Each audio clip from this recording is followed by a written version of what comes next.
Norway হাত তুলে দিতে পারতেন? আর উনি দরদ থাকতেও তুমি রাত্রে 12টার সময় যাইতেন, রাত্রে 12টার সময় শেষ করে 27শে মার্চে সকালবেলা উনি রওনা দিতেন, উনি প্লেনে ঘুমাই যেতে পারবেন, প্লেনের জন্য তো অসুবিধা নেই, আপনারা তো পুরো চার্টার প্লেনে আনছেন। ঠিক আছে, এটা বললাম এই জন্য আপনি করেন না, কিন্তু আমাদের অনেক বন্ধু তো করেন। বলেন যে আমাদের শিক্ষামন্ত্রী হয়েছেন যে আমার আবরার ভাই, আবরার ভাই কি করেছেন বলেন তো? উনি স্বাস্থ্য ব্যবস্থা করে দিবেন, চিন্তা করেন। বুঝছেন মোল্লা সাহেব? রেদওয়ানা বেগম সাহেব বলেছেন যিনি কিছুদিনের মধ্যে কিছু লোকের স্বাস্থ্যের ব্যবস্থা করে দিবেন। গতকালকে যে বক্তব্য দিয়েছেন সেই বক্তব্য তো শেখ হাসিনার এক্সটেন্ডেড স্পিচ। শেখ হাসিনা একই বক্তব্য দিত, আমি এই করেছি, এই করেছি, এই করব, এই করব, এই করব। This are the extended speech. Sheikh হাসিনার বক্তব্যের একটা ধারাবাহিকতা উনি দিয়েছেন, উনি এই করেছেন, উনি এই করেছেন, উনি এই করেছেন। বাংলাদেশের মানুষ জানে না উনি কি করেছেন। আজকে আমাদের অর্থমন্ত্রী আজকে একটা কথা বলেছেন যে এই জুনের মধ্যে যদি শর্ত পূরণ করতে পারে তাহলে ওয়ার্ল্ড ব্যাংক আমাদেরকে জুন মাসে টাকা দিবে। জুন মাসে টাকা দিবে, তাহলে গত ডিসেম্বরে কটার টাকা দেয় নাই কেন? মার্চ কটার টাকা দেয় নাই কেন? তাহলে জুন মাসে কেন গেল এটা? তারপরে শর্ত পূরণ করেন না এখনো আপনি। শর্ত পূরণ করতে পারলে, আপনি তো বলেন আমি শর্ত পূরণ করে দিয়েছি, আমাকে টাকাটা এখন দাও। কথা তো খুব সুন্দর সুন্দর বলেন, কিন্তু তার ইম্প্যাক্টটা কি দেখেন না, তার প্র্যাকটিক্যাল জিনিসটা কি কি দাঁড়ায় বলেন। কাজে আমি আপনাকে যে জিনিসটা, আপনি আমাদেরকে আজকে মুক্তিযুদ্ধের পক্ষে, আজকে স্বাধীনতা দিবসের পক্ষে আমাদের আজকে আমরা 26শে মার্চ উপলক্ষে আমাদের ডেকেছেন, এই 26শে মার্চ অস্বীকার করে বাংলাদেশে কেউ টিকতে পারবে না। আমাদের কিন্তু এই সরকার কিন্তু 26শে মার্চে কোনো অনুষ্ঠান করবে না বলে ঘোষণা দিয়েছিল। পরবর্তীতে তারা বাধ্য হয়েছে অনুষ্ঠানগুলো দিতে। তারপরেও 26শে মার্চে আমার দেশ থেকে উনি চলে গেছেন অন্যের বাড়ি খেতে। আমার 26শে মার্চে আমার বাড়িতে উৎসব, আমার বাড়ি উৎসব রেখে, আমার বাড়ির খাবার ফেলে রেখে উনি চলে গেছেন অন্যের বাড়িতে। এটা তো ভালো এক্সাম্পল উনি সেট করেন নাই। It is not a good example. এটা ভালো এক্সাম্পল সেট করেন নাই।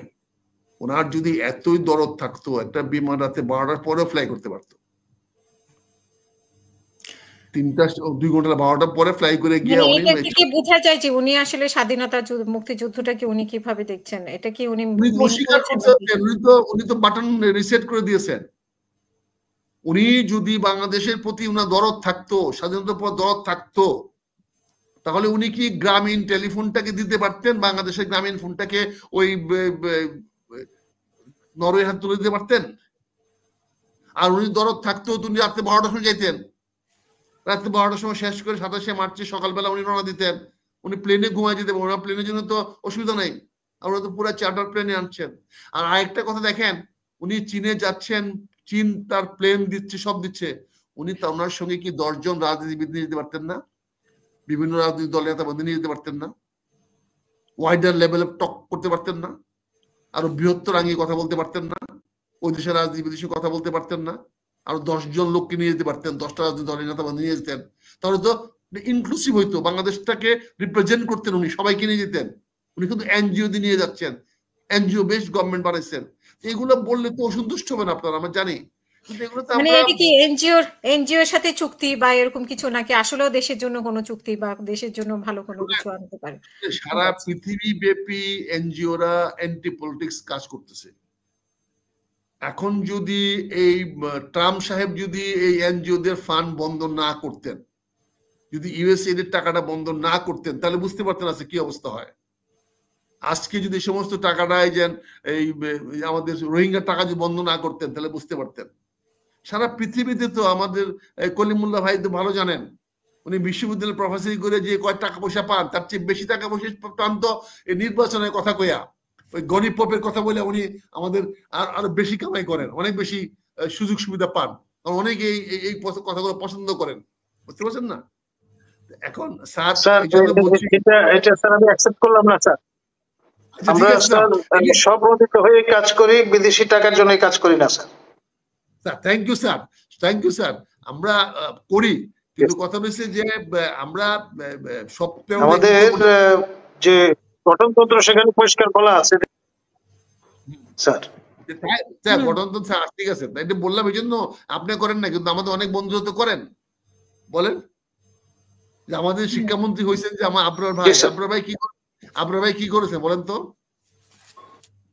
আমার আবরার ভাই উনি শিক্ষামন্ত্রী রিফিউজিস হয়েছেন, নিয়ে কাজ করেন। হ্যাঁ সে টাকাটা কে রামরু রামরু হ্যাঁ তো এই টাকাটা কে দিছে? বাংলাদেশে আজ পর্যন্ত কেউ দিছে রিফিউজি ফান্ডে কোনো টাকা দিছে কোনো বাংলাদেশি এনজিও? বুঝছেন, বাংলাদেশে রিফিউজি তৈরি হলো রোহিঙ্গারা, বাংলাদেশ তো কোথাও রিফিউজি হয় না এখনো, 71 সালে জি রিফিউজি হয়েছিল। তা আমার ভাই তো শেষ ডোনার শিক্ষামন্ত্রী হয়েছেন। কনসোর্টিয়াম। শেষ করবেন আতার ভাই। কাজে আমি আপনাদেরকে বলতে চাই, আমার এই দেশে আমাদের দেশীয় টেকনোলজি, দেশীয় টেকনোলজি হতে হবে। আজকে আমাদের ভাই গেছেন এবং সেখান থেকে ফিরে আসেন 28 তারিখে, 29 তারিখে ফিরে আসবেন। ফিরে আসলে আমরা জানতে পারবো ওনার চীন সফরে কি হয়েছে। কালকে সকালে তো আমরা দেখতে পারবো যে ব্যবসায়ী মহলে উনি কি বলেছেন। উনি তো ওই 3-0 বক্তৃতা দিবেন আর কি, উনি তো কালকে আবার এই 3-0-কেই বক্তৃতা দিবেন। ওই যে যে এনজিওদের যে বিনিয়োগকারীদের সবাই গেছেন। কালকে আমরা সকালে জানতে পারবো যে বাংলাদেশে কত টাকা আসতেছে, কি আসতেছে, কয়জন কি আসবে। আর পরিশেষে একটা জিনিস বলতে চাই, সবার জন্য বলতে চাই, যেটা মৌলানা সাহেব সুন্দর বলেছেন, যে জাতীয় সরকারের কোনো বিকল্প এখন নাই। জাতীয় সরকার তৈরি করতে হবে, সকল রাজনৈতিক দল নিয়ে সরকার করতে হবে, এবং এই সাংবিধানিক বর্তমান যে সাংবিধানিক সরকার আছে এই সরকার চলবে না। আপনি হয় বিপ্লবী সরকার করেন, বিপ্লবী সরকার করতে হলে বাংলাদেশ সেনাবাহিনী প্রধানের ক্ষমতা লাগবে, সেনা প্রধানের সহযোগিতা নিয়ে বিপ্লবী সরকারের প্রধান হন আমাদের প্রফেসর ইউনূস সাহেব, এবং সেই বিপ্লবী সরকারের মাধ্যমে দেশটাকে পরিচালনা করেন। আর না হলে ওই জনগণের সরকার বা সর্বদলীয় সরকার করেন, এইভাবে এনজিও সরকার দেশ চালাতে পারবেন না, দেশ সামনে আগায় নিয়ে যেতে পারবেন না। আজকে জানেন না কি ডেঞ্জারাস কথা বলেছে আমাদের রেদওয়ানা হক, শুনেছেন? উনি বলেছেন উনি কিছুদিনের মধ্যে কিছু লোকের শাস্তির ব্যবস্থা করে দিবেন। উনি শাস্তির ব্যবস্থা করে দিবেন, চিন্তা করেন। বুঝছেন মৌলানা সাহেব? রেদওয়ানা বেগম সাহেব বলেছেন যিনি কিছুদিনের মধ্যে কিছু লোকের শাস্তির ব্যবস্থা করে দিবেন। What a state, what a country we are running, what a responsible উপদেষ্টা আমাদের দেশে। ওই মহিলা মনে করতেছে সবাই তার প্রেমিক, সবাই তাকে ভালোবাসে, সবাই তার কথায় মধুর, মনে করে সবাই তার জন্য পাগল।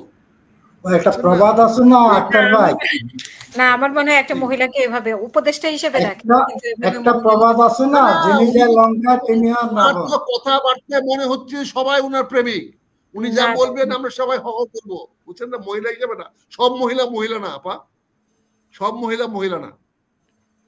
না না ওই আক্তার ভাই একটা কথা আছে না, প্রবাদ আছে না, যিনি যা লঙ্কা তিনি হন রাবণ। তো রেদওয়ানা উনি ক্ষমতায় এসে মনে করতেছেন উনি ইচ্ছা করলে যা মন চায় তাই করতে পারবেন। এটা আমি একটু এই জন্য বাংলাদেশ নয়, এই বাংলাদেশ। আপনি টেলিভিশনে স্ক্রলে দেখেন উনি কি বলতেছেন, যে উনি কিছুদিনের মধ্যেই কয়েকজনকে মানে সাজা উনি দিয়ে দিবেন।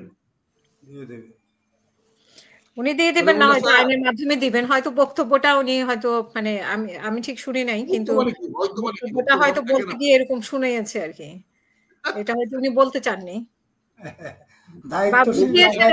মানে বুঝাতে চেয়েছেন অন্য কিছু। এখন আপনারা বোকা মানুষ, আমাদের লেখাপড়াও নাই, পিএইচডিও নাই, অন্ত সব ডক্টরে পড়া। আগে তো অশিক্ষিত লোকজন দেশ চালাইতো, যাই হোক কিছু আমরা বুঝতে পারতাম বাংলা ভাষা। এখন তো ডক্টর, চতুর্দিকে ডক্টর আর ডক্টর ছাড়া তো নাই, ডক্টর আর প্রফেসর ছাড়া তো